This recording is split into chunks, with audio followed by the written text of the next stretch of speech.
توجہ فرمائیے. حضرت خالد بن ولید کا نام سنا ہے؟ یہ سیف اللہ ہے، اللہ کی تلوار. حضرت خالد بن ولید نے اپنی بیوی کو طلاق دے دی اور بڑا عرصہ وقت اچھا گزرا، طلاق ہو گئی، بیوی چلی گئی. ایک باغ بھی دیا تحفے میں. بعد میں ایک آدمی پوچھنے لگا حضور آپ نے بیوی کو طلاق دے دی، کیا معاملہ تھا؟ آپ فرمانے لگے کوئی مسئلہ نہیں، میری بیوی بڑی نیک تھی، پرہیزگار تھی، اچھی تھی، فرما بردار. انداز دیکھیے گا. کہنے لگا جناب عجیب بات ہے، طلاق بھی دے دی اور اچھی بھی بڑی تھی، کس بات پہ طلاق دی؟ آپ فرمانے لگے وہ میرے ساتھ 27 سال رہی ہے.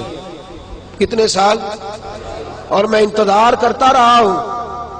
میرے نبی پاک صلی اللہ علیہ وسلم نے فرمایا جس کو اللہ تکلیف نہیں دیتا اس سے اللہ ناراض ہوتا ہے. میں نے 27 سال انتظار کیا، اس کے تو کبھی سر میں درد نہیں ہوا تھا.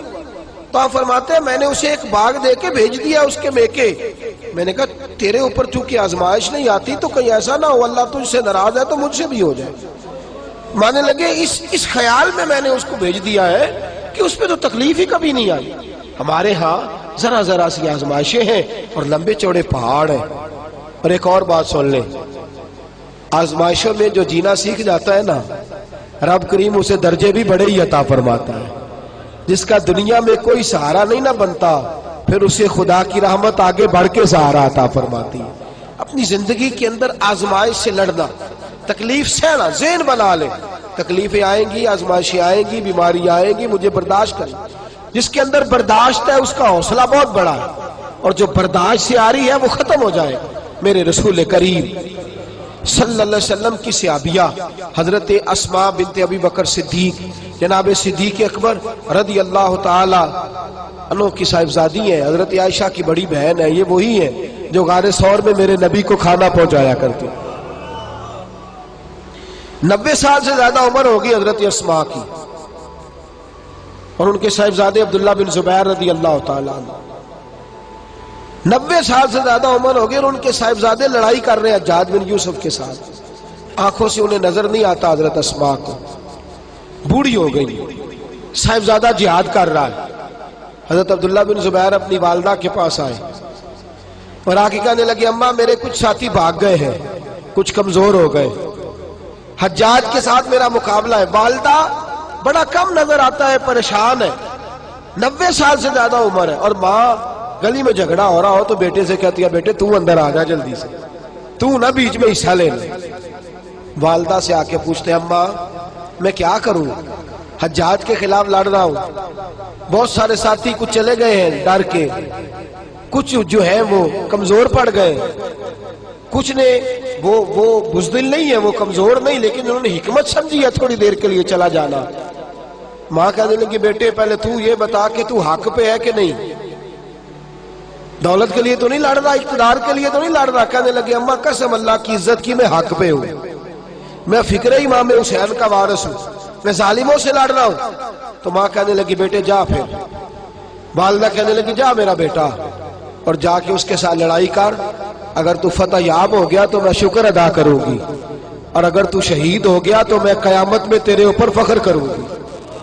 تو کہنے لگے اماں وہ بڑے ظالم ہیں، بوڑھی ماں کا حوصلہ دیکھ، وہ بڑے ظالم ہیں، وہ تو مسلح کر دیتے ہیں، ناک کان گلا کاٹ دیتے ہیں، اتنا سخت میرا دشمن ہے.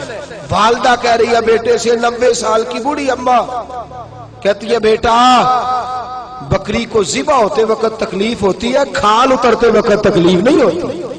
تکلیف تجھے ایک وقت ہوگی جب تیر لگے گا، جب تلوار لگے گی. ناک کان کاٹتے تجھے کیا تکلیف ہوگی، اللہ تجھے زیادہ اجر عطا فرمائے گا. جا مجھے بہادر کی ماں بننے کا شرف دے، بزدل کی ماں بننے کا شرف نہ دے. یہ دلیر ماں کا حوصلہ. یہ لفظ کیا کہ بیٹے کو بھیجا. حضرت عبداللہ بن زبیر لڑے، 14 دن تک آپ کی لاش لٹکی رہی، لیکن 14 دنوں تک آپ کے وجود سے خوشبو ہی آتی رہی. حجاج بن یوسف نے آپ کی ماں کو بلایا، حضرت اسماء آئی، کہنے لگا تجھے پتہ ہے تیرے بیٹے کی لاش لٹک رہی ہے؟ کہنے لگی کیا کہا؟ لٹک رہی ہے؟ ہاں تیرے بیٹے کی لاش لٹک، کیا کہتے ہو؟ تیرے بیٹے کی لاش لٹک رہی ہے، پھر بتا لو. تیرے بیٹے کی لاش لٹک رہی ہے.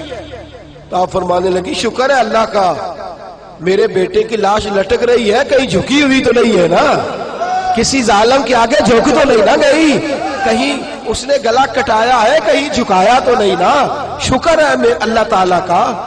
کہنے لگے تو مجھ سے سفارش نہیں کرے گی کہ اس کی لاش کو ہٹا دوں؟ آپ فرمانے لگے جس رب نے اسے شہید ہونے کا حوصلہ دیا ہے وہ اسے قبر کی اعلیٰ جگہ بھی عطا فرمائے گا. حضرت عبداللہ بن زبیر جنت المعلیٰ میں آرام فرما رہے ہیں, اور سرخیل ہے وہاں کے مسلمانوں کے. عزیزوں, تکلیفوں کو آگے بڑھ کے وصول کرنا. ذرا ذرا سی بات پہ لوگ چیختے چلاتے ہیں, کفر بولتے ہیں, گھروں میں فوتگی ہو جائے تو کفر. حضرت جعفر طیار شہید ہوئے, حضرت علی کے سگے بھائی تو ان کے گھر کی عورتیں رونے لگی. حضور نے فرمایا جاؤ انہیں چپ کراؤ. صحابہ گئے, خاموش نہیں, پھر رونے لگی. فرمایا چپ کراؤ انہیں, پھر چیخنے لگی. تیسری بار حضور نے فرمایا نہیں چپ کرتی تو ان کے منہ میں خاک ڈال دو.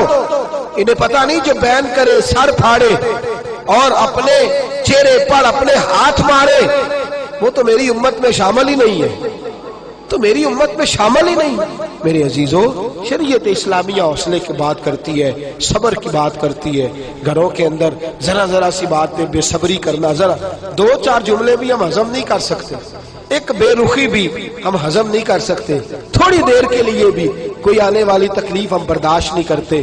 بے صبری ہے, ہماری کم حوصلہ ہے اور تحمل مزاجی سے دور چلے گئے ہیں, اس لیے ہمارے غم بھی روز بروز بڑھتے چلے جا رہے ہیں.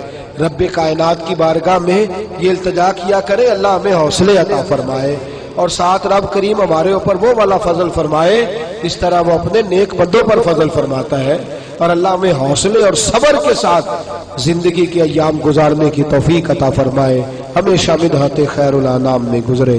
دعا ہے یہ عمر درود و سلام میں گزرے. آخر دعوانا الحمدللہ.